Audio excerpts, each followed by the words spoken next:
palavra é sua, Pedro.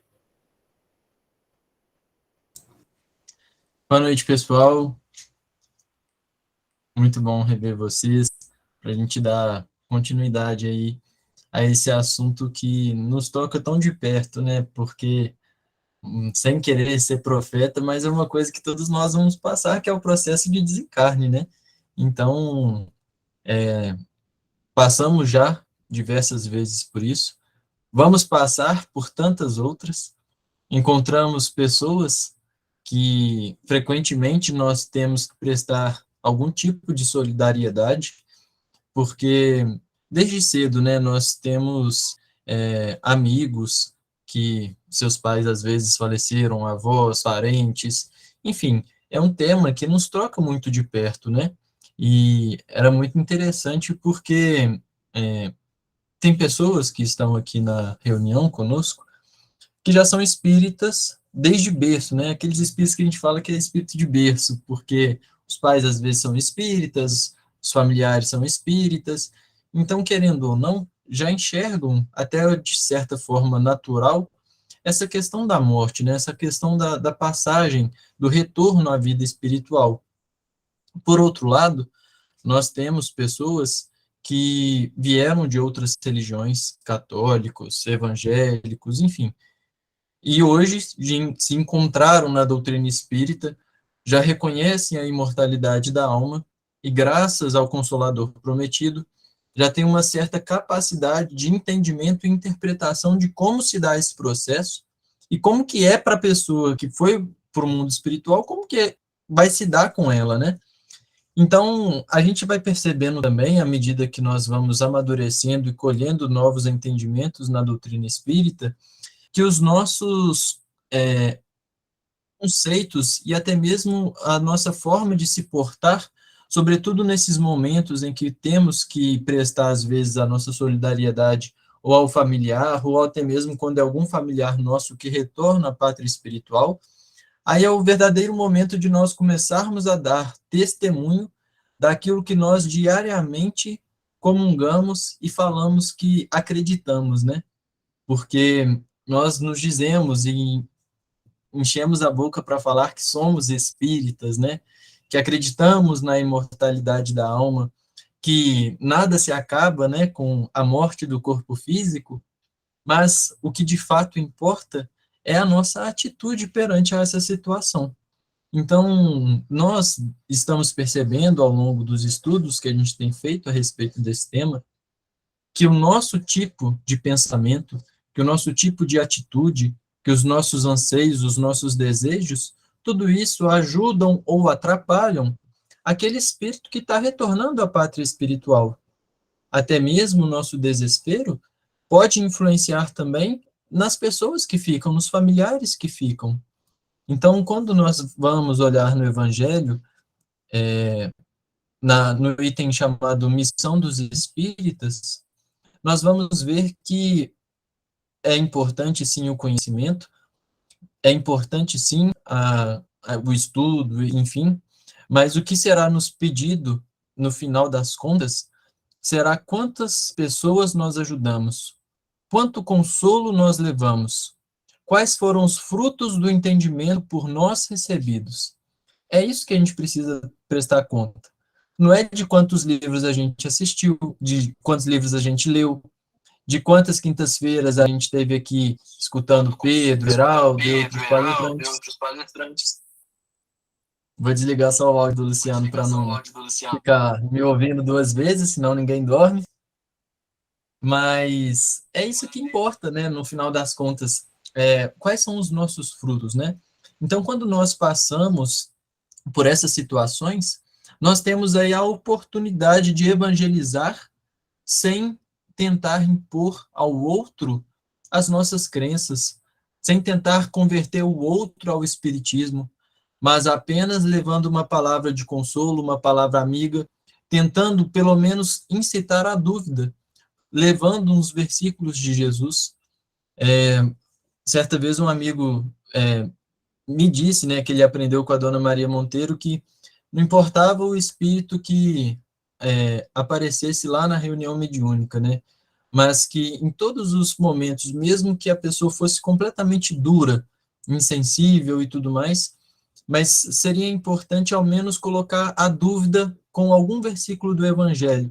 Então, porque às vezes pode ser o início do processo de amadurecimento de cada um. Então, o que importa para nós é isso, é evangelizar sem evangelizar, é evangelizar sem precisar usar das palavras, mas evangelizar através das nossas atitudes, né? Sabendo, no momento certo, dar o verdadeiro testemunho. Porque é muito curioso, quando nós vamos analisar a personalidade do Chico, por exemplo, ele muitas vezes evangelizou simplesmente sem falar nenhuma palavra. Quando as mães, perturbadas com a passagem dos filhos, né, iam buscar lá em Pedro Leopoldo uma carta para tentar consolar o coração, um certo esclarecimento, por que estava acontecendo isso com seus entes queridos, por que com ela, por que dessa forma, por que muito tarde ou muito cedo, e aí ele sempre tinha uma resposta, mas certa vez chegou uma mãe completamente atormentada com tudo isso. E aí ela esperou naturalmente e foi até ele para poder buscar justamente um consolo. Quando chegou a hora de conversar com ele, ela não se aguentou, simplesmente desabou a chorar e tudo aquilo que estava guardado emergiu e colocou para fora. O Chico, naturalmente vendo a situação da mãe, simplesmente se emocionou, e aí vem a empatia, vem saber ouvir, vem saber se colocar na situação da pessoa, porque, poxa, o Chico, ele vê os espíritos, via assim, igual estou conversando com vocês, era ele com os espíritos. Então, esse processo para ele era muito natural, mas para aquela mãe não era natural. E a gente precisa respeitar o amadurecimento de cada um. Então aquela mãe estava lá colocando toda a sua tristeza para fora e ele simplesmente se tem aquela empatia, a envolve em seus braços, dando um abraço, e os dois começam a chorar. O Chico chorando de um lado e a mãe chorando do outro. Abraçados, e a mãe chora, chora, chora, e no final ela fala: Nossa, nunca me senti tão consolada. Então esse é o consolador prometido, que sabe envolver, que sabe aconchegar e, quando necessário, sabe elucidar as questões do passamento, né, do retorno à pátria espiritual. Então, quando nós vamos entrar propriamente dito nesses temas sobre a perturbação espiritual, em que o espírito ele vai passar, né, depois do processo de desencarne, de separação, a doutrina espírita vem nos esclarecer e nos consolar nesse sentido, dando também tempo a cada um e nos instruindo no proceder para que nós tenhamos uma perturbação, vamos dizer assim, leve, serena, suave e o mais curta possível, né? Então, vamos ver aí o que o Kardec começa perguntando, se a Fran puder ler para a gente, por favor, que aí me ajuda bastante. Posso sim. Boa noite, pessoal. Perturbação espiritual, 163. A alma tem consciência de si mesma imediatamente depois de deixar o corpo? Imediatamente não é bem o termo. A alma passa algum tempo em estado de perturbação. Isso. Então, essa questão de tempo, né, é muito relativo. E quando nós, ainda encarnados, vamos analisar essa questão do tempo, a gente percebe que o tempo para nós também, às vezes, ou está passando muito rápido, ou está passando muito devagar. Então, por exemplo, se eu estou, sei lá, com os meus amigos, conversando, rindo, conversando, brincando, comemorando, comendo, tomando um café, alguma coisa assim, a gente às vezes se encontra e fala assim: Nossa Senhora, já são 5 horas da tarde. E quando você vê, você já tinha encontrado ali 2 horas e parece que aquelas 3 horas, na verdade, foram 30 minutos, o tempo voou. Foi aquela sensação assim, de que, nossa, parece que a gente transportou para outro tempo. Por outro lado, quando às vezes você está numa aula, está assistindo uma matéria que você não gosta, de um professor que você também não gosta, e fica ali doido para a aula acabar, parece que mais devagar o tempo passa.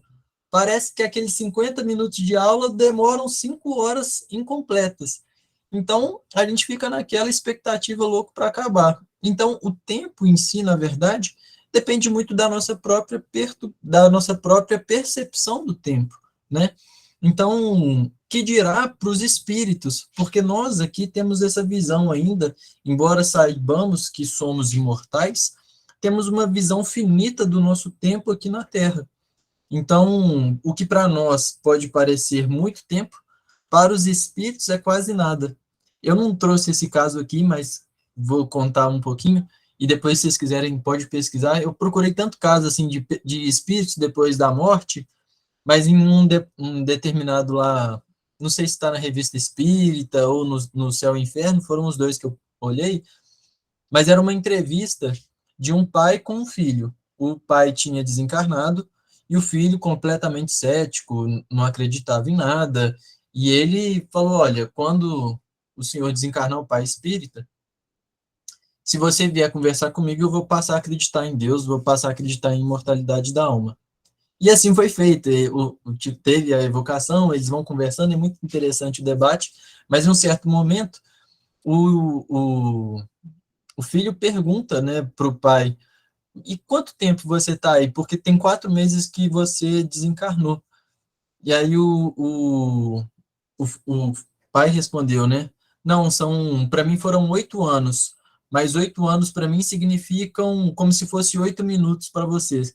Então, nesse diálogo que eles vão tendo a respeito do tempo, é muito interessante, porque é uma visão completamente diferente. Então, por isso que é muito difícil determinar o que é imediatamente para o espírito imortal e para a alma, né? O espírito é encarnado ainda. Então, a alma passa algum tempo em estado de perturbação, é fato.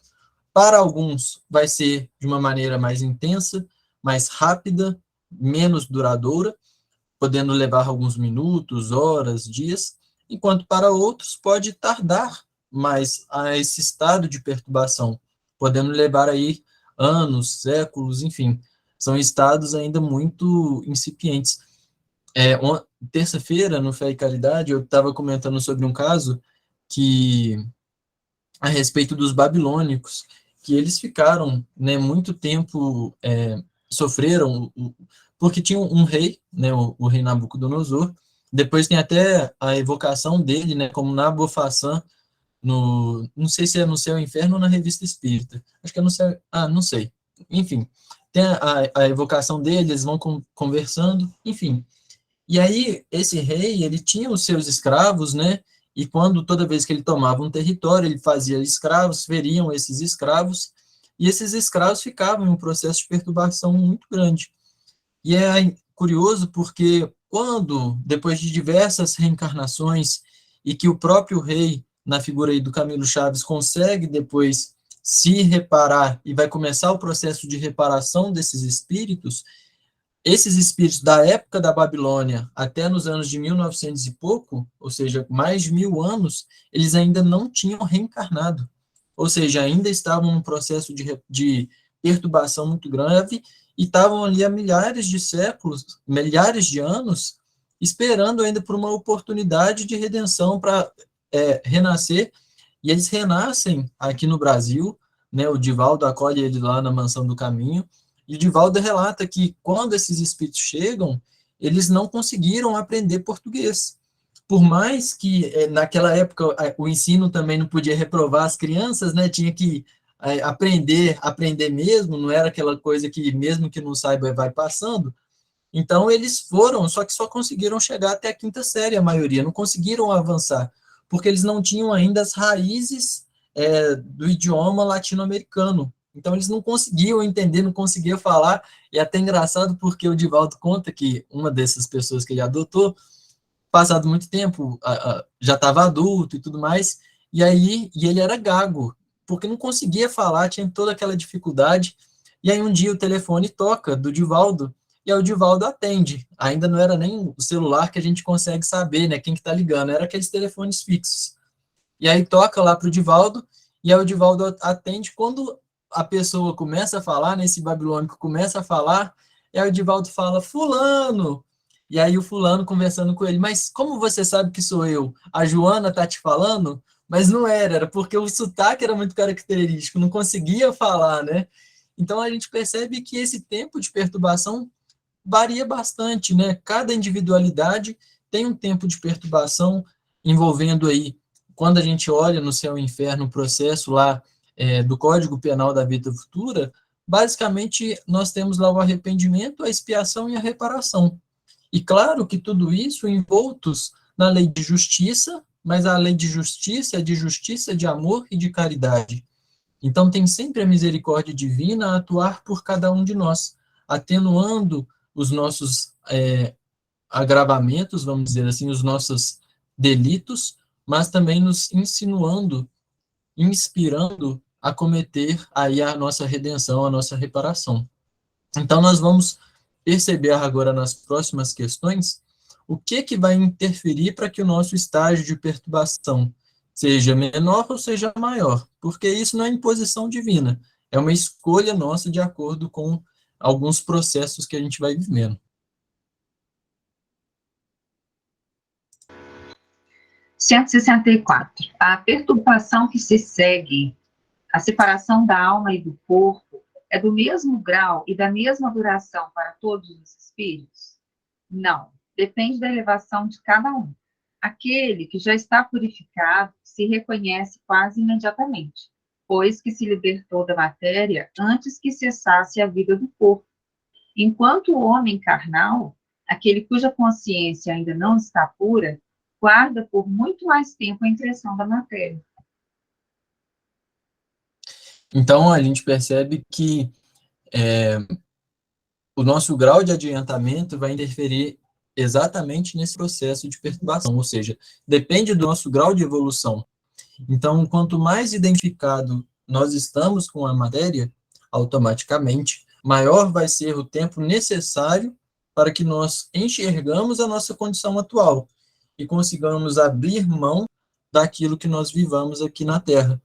Então, eu acho que foi até ontem, né, Celinho, que a gente estava conversando, porque a gente até pode entender assim as questões da matéria, de que vivemos na matéria, mas precisamos nos ver como espíritos. Então, a nossa condição atual, a gente ainda se deixa levar muito por nossa vaidade, pelo nosso orgulho, pelo nosso egoísmo.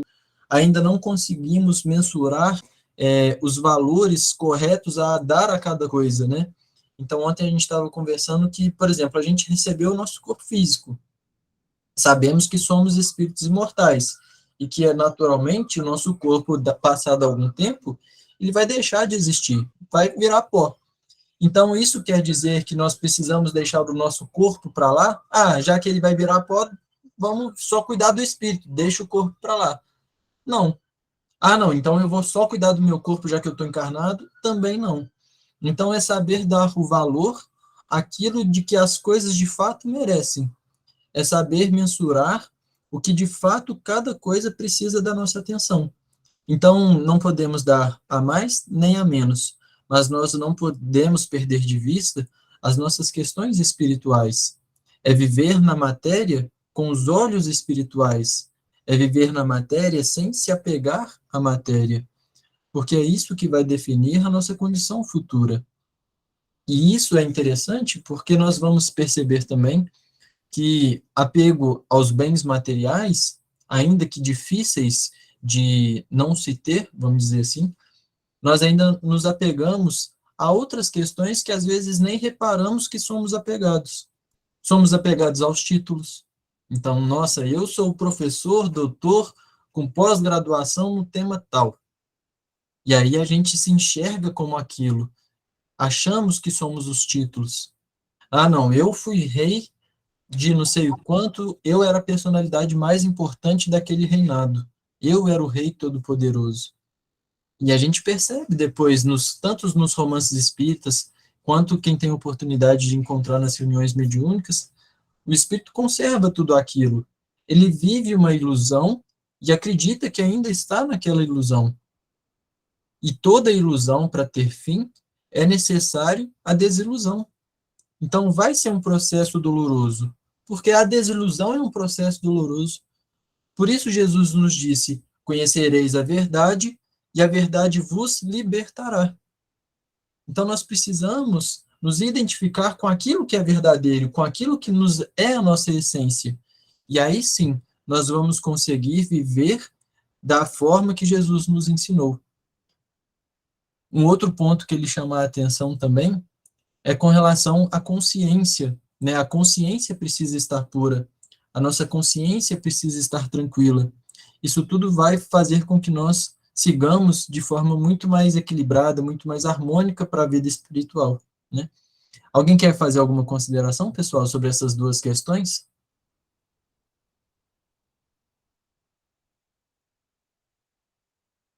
Não? Então, ótimo.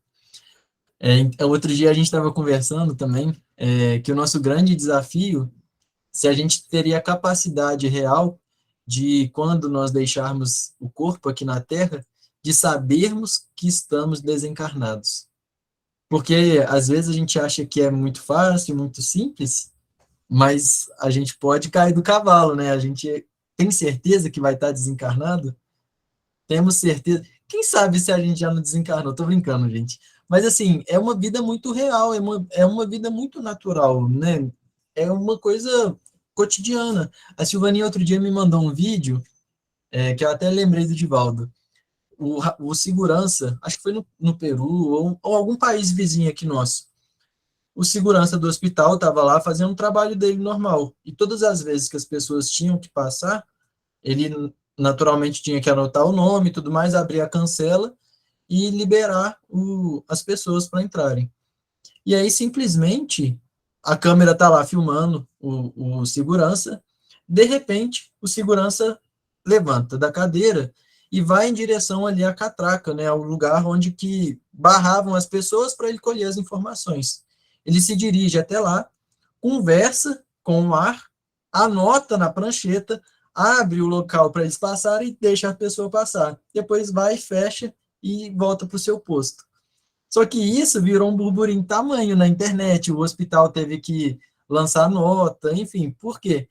Provavelmente, né, eu não sei, a gente depois não ficou sabendo desses detalhes, mas aconteceu com ele o que acontecia com o Divaldo, né, na época que ele estava trabalhando lá no, isso fica muito claro no filme do Divaldo, onde ele ficou atendendo os balcões, né, o balcão, né, as pessoas procuravam lá a aposentadoria, e aí estava lá ele junto com um colega, e aí de repente o Divaldo vai e levanta para atender o balcão. E aí começa, olha, eu vim buscar minha ficha aí para poder me aposentar e tudo mais, ver como é que tá. E aí, pois não, como que é seu nome? Ah, meu nome é fulano de tal. Tá, joia, só um minutinho que eu vou pegar a sua ficha aqui. Abri o escrivaninho lá, achava a ficha da pessoa, e os colegas de trabalho tudo assustados, né, vendo o Divaldo ali naquela situação. E aí, passado, o Divaldo entregou a ficha, ele falou, explicou a pessoa, pronto, a pessoa foi embora, e todo mundo assustado. E o Divaldo, uai, gente, o que que aconteceu? Uai, não tinha ninguém aí, quem que você está atendendo? E aí o Divaldo explicou e tudo mais, e aí ele fez um combinado, vamos dizer assim, com um colega de serviço. Toda vez que chegava alguém no balcão, ele olhava para a pessoa. Se fosse espírito, a pessoa ia fazer assim, ó, não tem ninguém para se atender. Se fosse verdadeiro, a pessoa fazia, ó, vai lá e atender. Então, para o Divaldo, era uma coisa natural. E é esse processo natural que nós queremos encontrar também quando nós formos, né, voltarmos aí para a vida verdadeira. Mercedes. Ô Pedro, nesse caso é porque são pessoas que não que são ligadas à matéria, por isso que elas aparecem atrás da aposentadoria ou visitando hospitais, ou tem outra explicação para isso? A pessoa acha que ela não desencarnou, ela ainda não percebeu que desencarnou. Então, no caso aí da aposentadoria, ela achava que ainda estava viva e que naturalmente estava esperando a aposentadoria sair, é o que provavelmente vai acontecer comigo. Vou morrer e não vou ter aposentado. Então, se eu tiver achado que eu ainda estou vivo, eu vou bater lá para poder ver se eu estou aposentado. Então, o espírito, ele não tem essa necessidade de aposentadoria, né? Muito pelo contrário, a gente não aposenta mesmo quando nós nos encontramos aí no caminho do bem. Mas como eles ainda não estavam materializados no sentido de estar ligados à matéria, eles estavam ainda tomando atitudes inerentes à matéria de quando nós estamos encarnados. Então, por isso que eles estavam lá procurando saber da aposentadoria.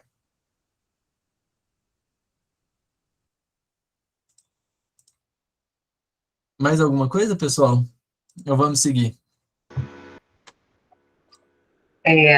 165. O conhecimento do Espiritismo exerce alguma influência sobre a duração mais ou menos longa da perturbação? Influência muito grande. Por isso que o espírito já antecipadamente compreendia sua situação. Mas a prática do bem e a consciência pura são o que maior influência exerce. Por ocasião... Olha, não, tranquilo. Vamos comentar um pouquinho antes da gente ir para os comentários do Kardec. Então, olha só. O conhecimento do Espiritismo vai nos ajudar? Sim, vai nos ajudar muito. Porque o que a doutrina espírita vem nos elucidar são sobre as questões justamente da nossa condição espiritual, né? E vem nos dar as ferramentas necessárias de como fazer nos momentos de sufoco, de apuro. Então, a gente precisa, na verdade, fazer o treino para a morte, né? Aquela mensagem que a gente leu em outro estudo, é começar agora. Por quê? Quando eu estou aflito, estou perturbado, estou com alguma coisa que tira a minha paz interior, o que me é recomendado a fazer? Eu parar, me asserenar, fazer uma prece, tomar uma água fluida, ir num centro espírita, enfim, tenho uma série de recursos que vão me ajudar a tranquilizar, a me dar serenidade, a me dar um discernimento, a abrir o meu campo intuitivo para que o meu anjo protetor, o meu guia espiritual possa me intuir no que fazer. Da mesma forma, é a nossa passagem para a vida espiritual. O que não nos falta são obras e conteúdos elucidando a respeito desse processo. Então, nós, aqui nesse estudo, já vamos entendendo como que se dá o processo de desligamento, como que a gente vai se sentindo, como que é do lado de lá, de acordo com as nossas atitudes. Então, quando nós já estivermos, vamos dizer assim, se aproximando de retornar à vida espiritual, nós, querendo ou não, já começamos a ter uma certa ciência disso, né? Até espíritos que, em determinados casos,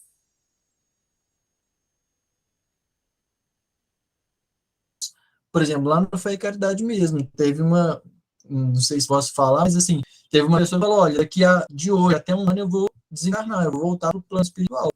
E assim foi feito. A outra pessoa, e ela não estava falando nada, mas falou assim, ó, fez assim a mãozinha para cima e falou, e fez sinal assim, tô indo. E no outro dia a pessoa já estava retornando à pátria espiritual. Então a doutrina espírita nos fornece todo um cabedal para nos elucidar, nos tranquilizar com relação à morte. Porque quando é um processo que a gente já sabe mais ou menos como vamos passar, aquilo já não nos causa medo, aquilo já não nos causa angústia, a gente já tem uma noção daquilo que vamos enfrentar. E se por um acaso ainda nesse processo nós enfrentarmos algum tipo de dúvida, de receios, de insegurança, nós já temos as ferramentas para isso. Opa, vou aqui fazer minha prece, vou pedir ajuda ao meu guia protetor, que me ajuda a ter discernimento, me ajuda a entender o que está acontecendo comigo. Então, isso são todas as ferramentas que nós temos que exercê-la. Só que são hábitos que se cria. Então, se eu não tenho o hábito da oração, sobretudo nos momentos diários da nossa vida, de parar, não é aquela prece grande, protocolar, não, mas assim, às vezes precisa dar uma resposta para alguém, precisa resolver alguma situação, e aquela elevação de pensamento, me ajuda aqui, Guarani, me ajuda aqui, Januário da Glória, Maria Santíssima, me ajuda. Enfim, então, é saber fazer essa conexão do alto para criar esse hábito, ser uma coisa natural, não ser uma coisa que precise fazer esforço, porque naturalmente, quando nós estivermos enfrentando essas dificuldades do lado de lá, nós vamos pedir ajuda, e automaticamente, ao pedir ajuda, nós, com certeza, sempre somos amparados, né? Somos assistidos. A grande dificuldade nossa, a gente percebe, por exemplo, no nosso lar. O André Luiz, quando ele, pelo suicídio involuntário, e ele fica lá 8 anos no umbral, ele não ficou 8 anos no umbral jogado às traças, sem cuidado, completamente largado lá. Não, a mãe dele intercedia por ele, ele recebia as visitas do diretor espiritual, mas por que o que acontecia que ele não conseguia perceber? Ele ainda não tinha se arrependido, ele ainda não tinha se lembrado de Deus, ele ainda não tinha conseguido perceber a presença dos mensageiros de Deus que iam auxiliar. Então, eles até tentaram por diversas vezes resgatá-lo, mas como ele não percebia, ele não estava aberto a isso, ele não conseguia ser socorrido. Mas quando ele fez a sua prece com o coração e tudo mais, ele abriu a sua visão e conseguiu perceber a ajuda e ser resgatado. Então, isso é o mais importante que a gente precisa, né? Porque caso nós não consigamos ter uma perturbação curta, nós precisamos ter a prece ao nosso auxílio e trabalhar aqui na Terra para ter uma passagem cada vez mais tranquila, né? Então, volto na mensagem lá da missão dos espíritas. Todos esses conhecimentos nos ajudam e ajudam muito, mas o que de fato esses conhecimentos estão transformando as nossas ações para não se tornar um talento morto. Porque se a gente de nada fizer com isso, naturalmente, nós vamos estar sendo imprudentes com aquilo que nós recebemos do alto. Então, esses conhecimentos têm que servir para ajudar, para consolar, para trabalhar, para dar frutos no bem. Aí sim, vai ter uma maior influência na nossa perturbação quando voltarmos à pátria verdadeira. Vamos ver então o que Kardec está comentando para nós, Fran? Por ocasião da morte, tudo a princípio é confuso. De algum tempo precisa a alma para entrar no conhecimento de si mesma. Ela se acha como que aturdida, no estado de uma pessoa que despertou de profundo sono e procura orientar-se sobre a sua situação. A lucidez das ideias e a memória do passado lhe voltam à medida que se apega à influência da matéria, se apaga. A influência da matéria, que ela acaba de abandonar, e à medida que se dissipa a espécie de névoa que lhe obscurece os pensamentos. Então, olha só, é como se fosse um sono profundo, né? Por isso que a gente percebe, assim, nas mortes naturais, como que é como se fosse isso, né? Assim, as pessoas vão ficando lá, os laços, a gente percebeu isso, né? Que vai desligando célula a célula. Então, a pessoa já vai criando, entrando naquele torpor, já vai ficando mais grogue, meio sem noção, assim. Então, é um processo natural. Ela vai se desligando aos poucos. Então, a hora que ela, assim, começa a despertar do lado de lá, é como se nós estivéssemos retornando, vamos dizer assim, de uma anestesia, né? A gente olha para o lado, quem está aqui, onde que eu estou, o que está acontecendo, vai falar umas coisas meio emboladas, algumas besteiras ou não, até que se dá conta de, agora eu já entendi onde eu estou, quem está aqui, quem está ao meu lado, enfim, então é um processo que, à medida que nós vamos nos libertando da matéria e deixando para trás as coisas que nos aprisionaram, automaticamente maior vai sendo a nossa lucidez. Fran?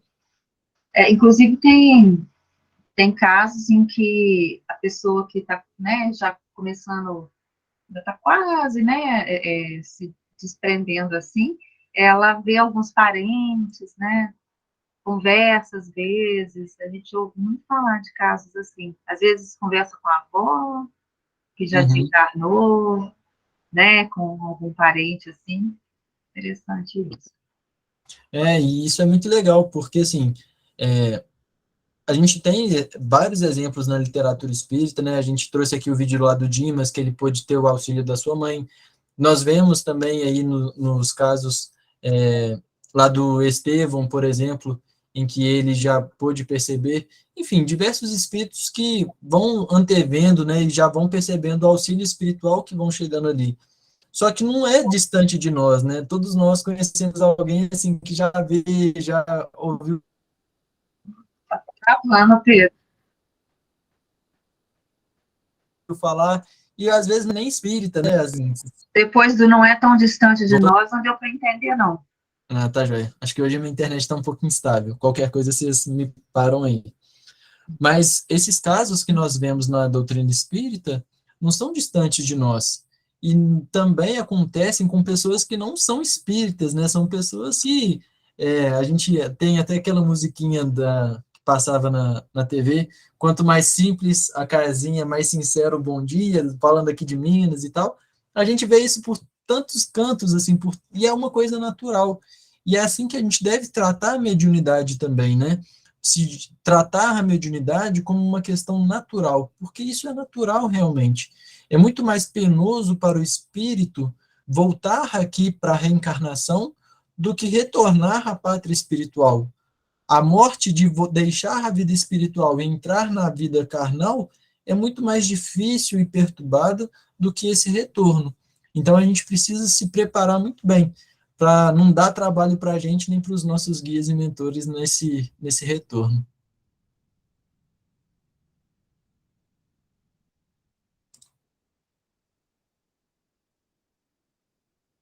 Estava maior um pouquinho. Tem jeito de voltar. Aí, obrigada.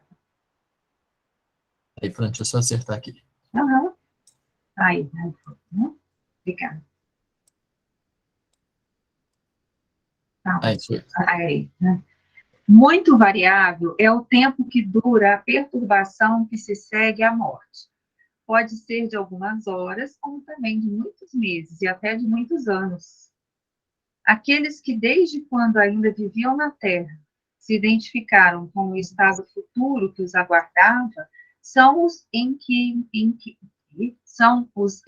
menos longa ela é, porque esses compreendem imediatamente a posição em que se encontram.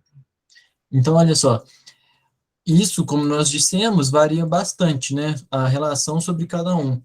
E a gente tem que ter muito claro isso, que nós escolhemos aqui a forma que queremos retornar à pátria espiritual. As pessoas precisam entender, e a gente precisa esclarecer isso, que a morte não muda ninguém, né? Se a pessoa foi um anjo aqui na Terra, ela vai continuar sendo um anjo do lado de lá. Nós continuamos sendo aquilo que realmente somos. E as pessoas, às vezes, acreditam que, nossa, agora que morreu, aí presta homenagem, dá nome de rua, faz isso, faz aquilo, só que não quer dizer nada. Isso não vai interferir na condição espiritual de cada um. A única questão que vai nos interferir na nossa condição espiritual, na nossa lucidez espiritual, são as nossas obras. Cada um vai prestar conta, vamos dizer assim, com relação às obras feitas aqui na Terra enquanto estava encarnado. Aquela perturbação apresenta circunstâncias especiais, de acordo com os caracteres dos indivíduos e principalmente com o gênero de morte. Nos casos de morte violenta, por suicídio, suplício, acidente, apoplexia, ferimentos, etc., o espírito fica surpreendido, espantado e não acredita estar morto. O que é apoplexia mesmo? É sufocamento? Apoplexia assim, derramamento de sangue, essas mortes sanguinolentas, vamos dizer assim. Deixa eu só ver o que o Luciano levantou a mão aqui também, antes da gente continuar. Uhum.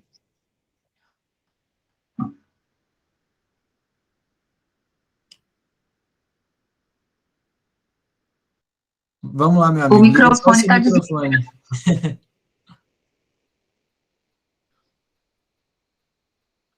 Não, eu ia falar para a Fran o que era. Ah, obrigada. Que na hora que ela perguntou, eu ia falar com ela, que era lesão cerebral aguda, essas coisas assim, mas aí você já falou, tá de boa. Obrigado. Ah, então, a gente foi mais Obrigada.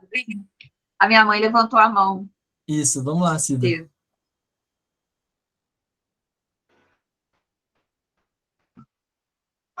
Tô achando que não, deve ter esbarrado sem querer. Ela tá chegando. Não, microfone.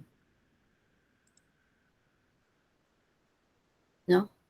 Não. Ela está Desculpe, desligada. eu ia dizer, é que eu tentei tirar a mãozinha, mas não consegui, porque já foi esclarecido. No século XIX, dava-se o nome de apoplexia para doenças cardíacas, tipo derrame, infarto, ou mesmo, como o nosso irmão falou, um problema cerebral, né? Alguma coisa ligada assim mesmo. Só que eu tentei tirar a mãozinha e não consegui. Desculpem atrasar a reunião. Eu estou chegando do mercado, não consegui chegar antes. O trânsito foi terrível. Desculpem.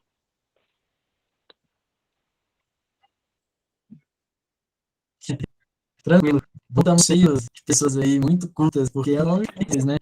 Bom, então, olha só, nesses casos de morte mais violenta, é natural que o espírito leve um tempo para entender o que houve, né? Entender o que está acontecendo e se reconhecer, assim, né? A gente percebe isso muito claro nas reuniões mediúnicas, a sutileza também, a delicadeza que precisa dar essas informações aos espíritos, porque às vezes eles chegam lá falando assim, olha, eu conversei com a minha esposa, mas ela não me ouve, eu falo, não me ouve, eu mostro as coisas, ela não vê, eu tento falar com outra pessoa, eles não me escutam, o que está acontecendo? E aí a gente vai, o doutrinador, né, quem está dirigindo ali a reunião, esclarecendo o espírito, tem que ter esse cuidado, tem que ter esse afeto, esse carinho, porque a gente não sabe quais as crenças que as pessoas traziam antes. A gente não sabe o entendimento de cada um. Por isso que no filme ainda de Valdo, eu acho que eu já vi esses filmes umas 5 vezes, por isso que fica fresco assim na minha memória, que é um ótimo filme para quem ainda não viu, mas quando eles estão lá na reunião mediúnica e o dialogador está tentando convencer, vamos dizer assim, um espírito falando em nome de Jesus e tudo mais, ele não consegue, ele não tem essa capacidade de envolver o espírito, enquanto que outro participante que estava lá e que não sabia nem ler, nem escrever, tomou a palavra e foi o elucidando. E por que ela conseguiu efeito? Porque as suas palavras eram revestidas de amor, as suas palavras eram revestidas de carinho. E ela fala, se eu pudesse, eu te abraçava como um filho. E é de uma forma tão amorosa, tão verdadeira e tão significativa, que isso desfalece qualquer coração mais insensível que tem. Então, esse é o poder do amor. É esse carinho que a gente precisa dar a essas pessoas. É o que a gente viu no exemplo do Chico. As palavras de nada valem se não forem revestidas deste carinho. E é isso que a gente tem que saber levar essas pessoas que ainda não compreendem ou estão perturbadas sobre a condição atual que elas se encontram. Aqui, Fran. No obstinadamente, Isso. obstinadamente sustenta que não o está, quer dizer, que não está morto, né? No entanto, vê o seu próprio corpo, reconhece que esse corpo é seu, mas não compreende que se ache separado dele.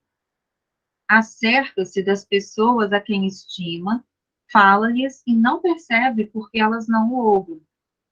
Semelhante ilusão se prolonga até ao completo desprendimento do perispírito. Só então o espírito se reconhece como tal e compreende que não pertence mais ao número dos vivos.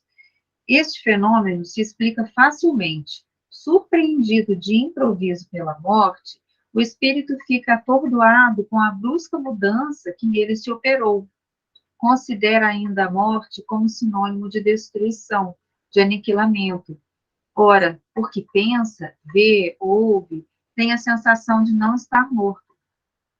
Mais lhe aumenta a ilusão o fato de se ver com um corpo semelhante, na forma ao precedente, mas cuja natureza etérea não teve tempo de estudar.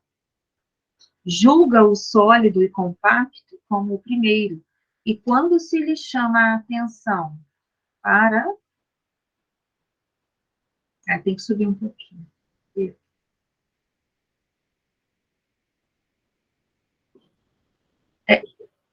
É porque atrasou para mim, entendeu? Para esse ponto, admira-se de não poder palpá-lo. Esse fenômeno é análogo ao que ocorre com alguns sonâmbulos inexperientes que não creem em dormir. É que tem o sono por sinônimo de suspensão das faculdades. Ora, como pensam livremente e veem, julgam que não dormem. Certos espíritos revelam essa particularidade, se bem que a morte não lhes tenha sobrevindo inopinadamente. Todavia, sempre mais generalizada se apresenta essa particularidade entre os que, mesmo doentes, não pensavam em morrer. Observa-se, então, o singular espetáculo de um espírito assistir ao seu próprio enterramento como se fora o de um estranho, falando desse ato como de coisa que lhe não diz respeito, até o momento em que compreende a verdade.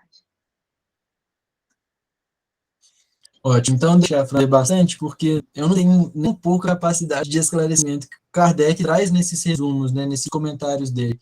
Então, é exatamente o que se sucede. O espírito, ele não tem essa compreensão, ele tenta apalpar o corpo, não entende o que está acontecendo com ele, e essa percepção também só vai ter na medida que o perispírito ele se desprende completamente, né? Então, para poder ficar um exemplo, vamos dizer assim, a gente já entendeu agora esse processo, e para trazer um exemplo, vamos dizer assim, mais claro também, eu vou abrir aqui agora, deixa eu só achar. Aqui, ó. Deixa eu compartilhar aqui com vocês.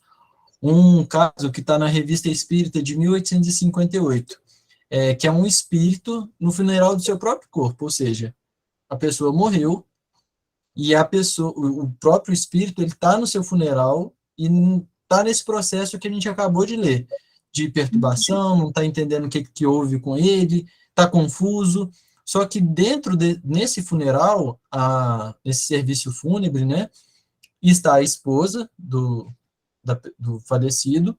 Ela não possui nenhuma mediunidade ostensiva, não entende direito ainda também o que está acontecendo, mas no funeral existe um amigo dele, que chama esse senhor Adrien. E esse senhor Adrien, ele é um médium vidente. Então ele percebeu o espírito ali ao lado do corpo. Tanto antes, no dia mesmo, vamos dizer assim, em que ele morreu, então o espírito se apresentava da mesma forma, com os mesmos trajes, e estava ali ainda completamente perturbado, não entendia o que acontecia, como também no dia seguinte, né, no momento ali do cortejo. E aí é muito interessante, porque eu vou pegar aqui para ler também essa parte, para ficar mais retrato, que a gente consegue compreender na prática o que é isso que o Kardec está explicando. Porque o médium vidente, o amigo dele, vai poder conversar com esse espírito e vai fazer o processo de esclarecimento dele, né? Então, aqui o Kardec vem explicando que no dia seguinte, durante o serviço, o amigo viu nova chão, embora não mais portasse o costume da época, da véspera. Então, aí ele vai conversar com esse espírito e ele aparece ao amigo, e o espírito, né, que morreu, vamos dizer assim, que desencarnou, vai perguntar: diz-me uma coisa, meu caro espírito, o que sentes agora? E aí ele responde: bem e sofrimento. Não compreendo Bem isso. e sofrimento. Pedro, é porque Eu vou ser o espírito. Sinto que estou vivendo minha vida, minha verdadeira vida. E, no entanto, aí tem vejo meu uns corpo aqui. pedaços que não tá chegando para nós. É isso que a Fran está tentando completar as palavras que não estão chegando, é isso. Vamos lá, então. Eu vou repetir. Eu vou fazer as perguntas e a Fran vai respondendo, Por isso então. que eu brinquei, eu vou ser Tá bom. Então, a Fran está no plano espiritual. E eu ainda bem estou aqui, carne e osso. Vai lá, então você, Pedro. Vamos lá. Dize-me uma coisa, meu caro espírito. O que sentes agora? Para mim não chegou nada de pergunta. Alguém ouviu pergunta? Não. Quer que eu leia tudo? Tá me ouvindo? Pode. Então a pergunta foi: diz-me uma coisa, meu caro espírito, o que sentes agora? Ele responde: bem e sofrimento. A pergunta: não compreendo isso. Resposta: sinto que estou vivendo minha verdadeira vida e, no entanto, vejo meu corpo aqui neste caixão. Apalpo-me e não me percebo. Contudo, sinto que vivo, que existo. Sou, pois, dois seres? Ah, deixai-me sair desta noite, Tenho pesadelo. Pergunta: permanecerás por muito tempo assim? Resposta: oh, não, graças a Deus, meu amigo. Sinto que logo despertarei. De outro modo, seria horrível. Tenho as ideias confusas. Tudo é nevoeiro. Sonho na grande divisão que acaba de ser feita e da qual ainda nada compreendo. Pergunta: que Ô, efeito Fran, foi? tá me ouvindo? Agora eu tô. Bom, não sei. Pedro, agora é o seu microfone que tá mudo. Aí. E agora, tá me Sim. ouvindo? Qualquer coisa eu vou entrar pelo celular também. Mas olha só o que está acontecendo com o espírito, não é? Ele não entende o que está acontecendo, porque ele ouve, ele fala, ele vê toda a situação, mas o que está acontecendo com ele, né? E aí, o amigo está lá tentando fazer esse processo de esclarecimento. Então, é esses detalhes aí que a gente está vendo. Vamos lá, Frank, está travando muito aqui para mim. Tá. Pergunta: que efeito vos produziu a morte? Resposta: a morte. Não estou morto, meu filho, tu te enganas. Levantava e de repente fui tomado por uma escuridão que me desceu sobre os olhos. Depois me ergui. Julga o meu espanto ao me ver e me sentir vivo, percebendo ao lado, sobre a laje, meu outro ego deitado. Minhas ideias eram confusas. Errei para me refazer, mas não pude. Vi chegar minha esposa, velar-me, lamentar-se e me perguntei: por quê? Consolei-a, falei-lhe, mas não respondia nem me compreendia. Foi isso que me torturou, deixando-me o espírito ainda mais perturbado. Somente tu me fizeste o bem, porque me ouviste e compreendes o que quero. Tu me auxilias a pôr em ordem minhas ideias e me fazes um grande bem. Mas por que os outros não fazem o mesmo? Eis o que me tortura. O cérebro está esmagado em face dessa dor. Irei vê-la. Quem sabe ela me entenda agora. Até logo, caro amigo. Clama-me e irei ver-te. Far-te-ei uma visita de amigo. Surpreender-te-ei. Até logo. Então, olha só, eu entrei aqui no celular para poder ficar mais fácil e qualquer coisa vocês vão me falando aí, porque no computador tá travando muito. Mas o amigo, né, ele teve total papel importante na recuperação desse espírito, porque todas as vezes em que ele ia conversar com a esposa, isso ao invés de ajudá-lo, mais atormentava, porque ele estava conversando com ela e não estava entendendo por que ela não estava respondendo. Ele esclarecia a ela, mas não funcionava, e isso o deixava cada vez mais confuso, né? Então ele narra um fato até antes também, que ele foi entregar um papel para ela, ela não pegou. Então, esse processo também natural de o espírito tentar se comunicar, mas não ter ninguém ali para receber e para ouvir e conversar com ele, isso gera um tormento, né? Então, por isso que é tão importante também as reuniões mediúnicas, e elas não acontecem só aqui entre os encarnados, vamos dizer assim. Essas reuniões mediúnicas têm várias, né, no plano espiritual mesmo, para conversar justamente com esses espíritos, esclarecer a eles o que se passa, dar essa compreensão, né? Então, a gente pode ver aqui depois essa observação, Fran, sobre o que o Kardec ele vai colocar a respeito desse fato. Enfim, desse papel que ele tentou entregar para a esposa, provavelmente assim, ele plasmou, né? Foi a mente dele que criou esse papel. Exatamente, assim, essas coisas, na verdade, assim, não existe, vamos dizer assim, aos olhos aos nossos olhos, né? Somente aos olhos espirituais. Então ele tenta usar dos recursos que tinha aqui na Terra, ele plasma essas ideias, plasma tudo isso, mas a pessoa que está aqui, que não é médium vidente ou que não consegue perceber e conversar, não recebe isso, né? Então só gera mais uma confusão mental, né? Posso ler a observação? Pode?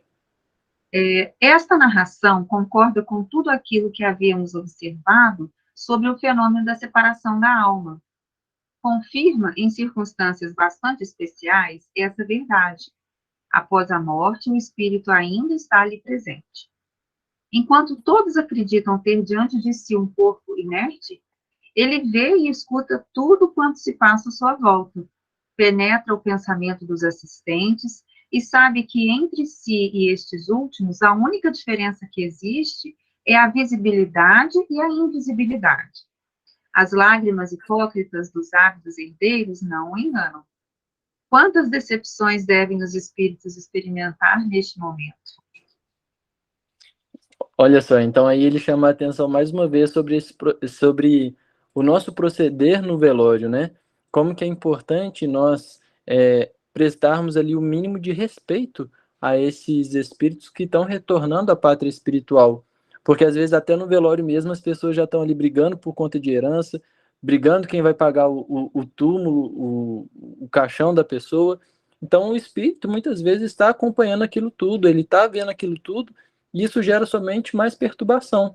Então, se nós não somos esse amigo que consegue dialogar mentalmente com o espírito em sofrimento, mas nós tenhamos o mínimo de consciência para fazer as preces por essa pessoa, para poder emanar boas vibrações, bons entendimentos, bons esclarecimentos a ele, através da nossa oração, através da nossa intercessão, porque isso tudo vai fazer com que os canais que tenham as condições para poder auxiliá-lo no entendimento, no acolhimento, ele consiga perceber e abraçar e aceitar essa ajuda, né?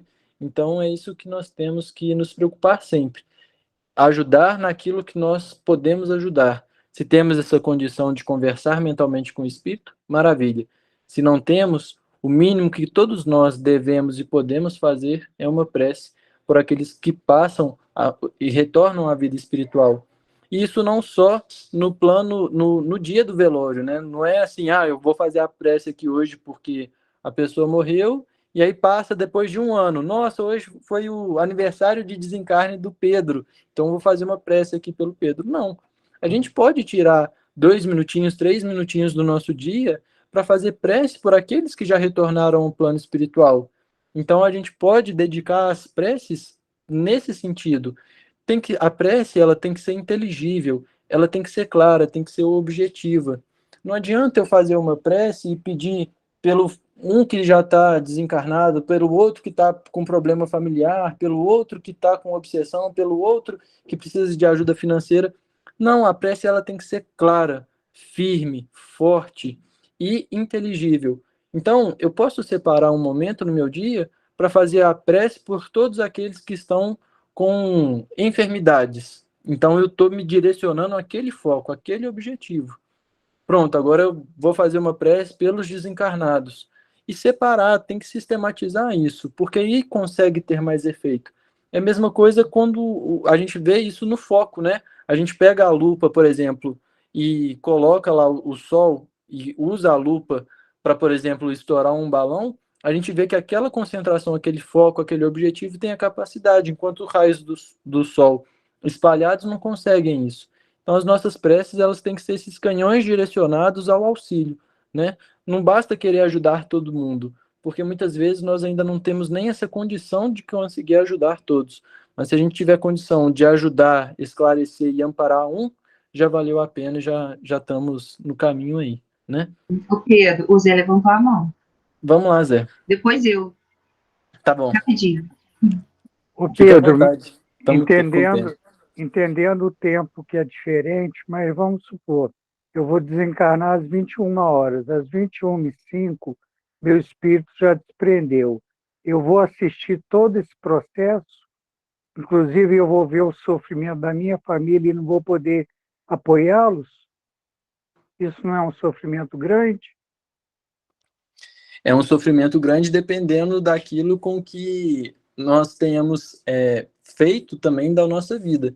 Porque se nós já, enquanto estivermos vivos, ir elucidando a eles esse processo de desencarnação, sobre o proceder, de como que acontece e tudo mais, Os nossos familiares, embora vão se sentir tristes, e isso é natural, embora sintam saudade, e isso é natural, não vai ser aquela saudade que aprisiona, não vai ser aquela saudade que machuca, mas sim uma saudade de não ter aquele contato diário, né? Então, o que a gente deve sempre fazer é buscar esse esclarecimento, né? Não só nosso, mas como também dos nossos entes queridos. Quer dizer, da mesma forma que a gente se prepara para um casamento, a gente deve se preparar para o nosso próprio velório. Até porque o nosso velório é certeza, o casamento nem tanto, né? Olha, olha, olha.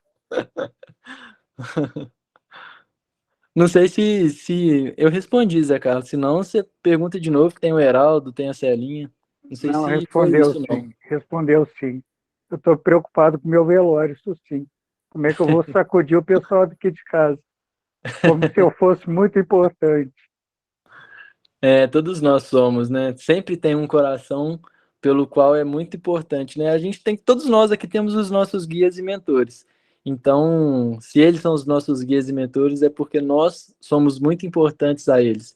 Então, pelo menos uma pessoa, eu tenho absoluta certeza que todos aqui têm esse alguém importante, né? Fran. Eu nem sei se você, não sei se é capaz de responder essa pergunta, mas é uma curiosidade. Por conta dessa situação, até do papel que ele tentou entregar e tal, será que nessa fase de velório eles já conseguem, o recém-desencarnado já consegue ouvir os pensamentos das pessoas? Assim, depende. Estão me ouvindo? Então, depende muito da condição de cada espírito, né? A gente estuda, assim, na doutrina espírita, os aspectos gerais, vamos dizer assim, mas cada processo é único, né? Cada desencarne ele é único de acordo com as questões que estão vivendo. Então a gente percebe que mesmo aquele espírito ali que ainda não fazia ideia do que estava acontecendo com ele, ele via toda a situação, né? Ele via todos os acontecimentos, as pessoas que estavam lá, o que as pessoas falavam, o que as pessoas discutiam, o que elas faziam. Então é comum, vamos dizer assim, esses espíritos acompanharem, né, verem. Mas são todos? Não são todos. Ah, Pedro, e o meu pai desencarnou com isso, aquilo, nananana.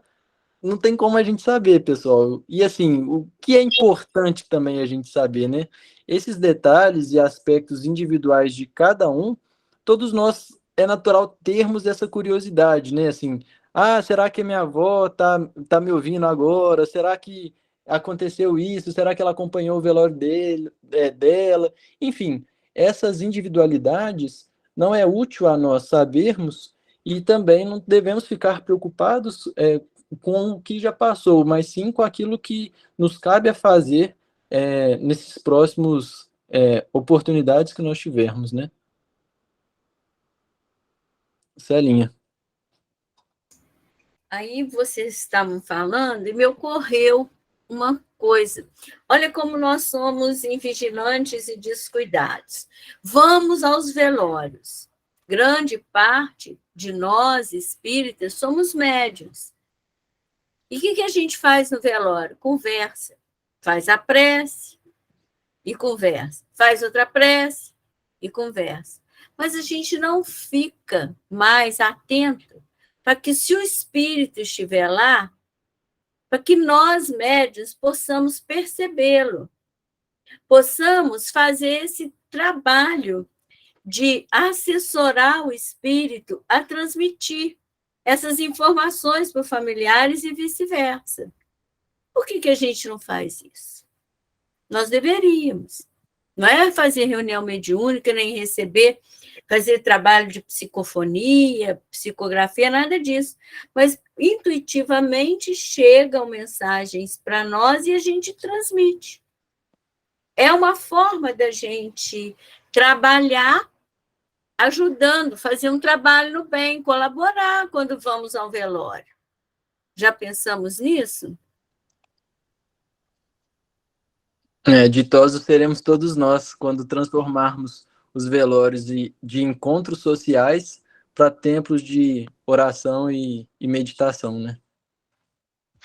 e colaboração, né? Que nós podemos transmitir alguns espíritos, como nesse caso que você leu da Revista Espírita, ele tentava falar com a esposa. O que o amigo fez? Conversou com ele. Não ficou lá conversando com os outros, deu atenção a ele, consolou, mostrou que tinha alguém que escutava ele. Uhum. Né? Eu acho que é isso, pessoal. A gente já está chegando aí no nosso tempo também.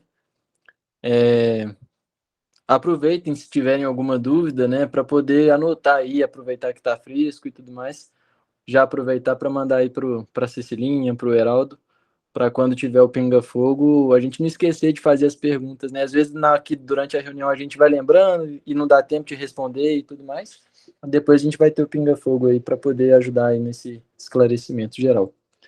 Ô Pedro, eu queria só, embora já esteja com o horário apertado, pedir para você pelo menos ler os 2 últimos parágrafos, que eu acho que são interessantes para todo mundo, da explicação do Kardec. Você lê, Fran, por favor, que minha internet está aqui meio instável. Vou tentar colocar aqui na tela. Leio.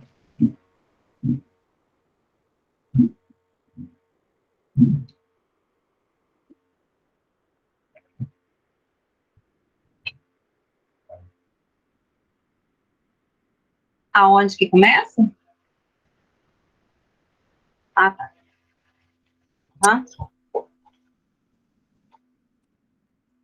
Pode? Pode.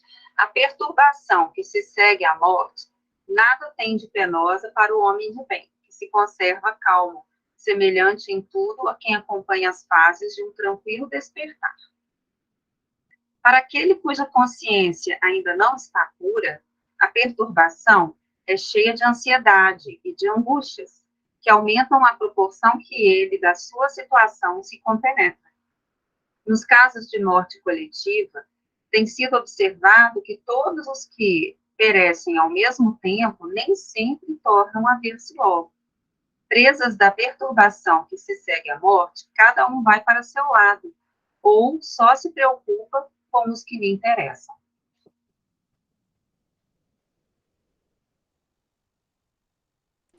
É isso, fechamos então aí o capítulo. Obrigado aí a todos pela paciência, desculpa os problemas de internet aí também. Muito obrigada, Pedro. Então, vocês, por favor, preparem suas perguntas